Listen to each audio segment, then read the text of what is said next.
জয় হিন্দ, বন্দে মাতরম। আজ 15ই আগস্ট। 1947 সালে 15ই আগস্ট স্বাধীন হয়েছিল আমাদের দেশ।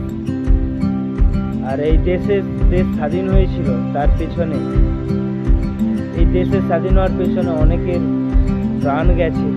সেই সব মানুষদের আমার তেল থেকে স্যালুট জানাই এবং আমাদেরকে ভালো রাখার জন্য যারা নিজেদেরকে বলিদান করে আজকে লড়াই করছে, যুদ্ধ করছে, ইন্ডিয়ান আর্মি, তাদেরকেও দিল থেকে ধন্যবাদ জানাই, থ্যাংক ইউ জানাই। আর এই স্বাধীন হওয়ার পিছনে যাদের প্রাণ হারিয়েছে তাদেরকে সেই স্যালুট জানাই। আজ ৭৯তম 15ই আগস্ট।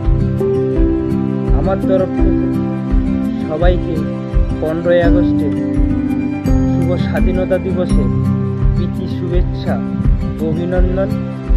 সকলে আজ দিনটা ভালো কাটাই, সবাই একসাথে চলি, সবাই আনন্দে থাকি। আমিও পালন করব, তোমরা সকলে পালন করো। একবার বলো Jai Hind, Bande Mataram, I love my India. Jai Hind.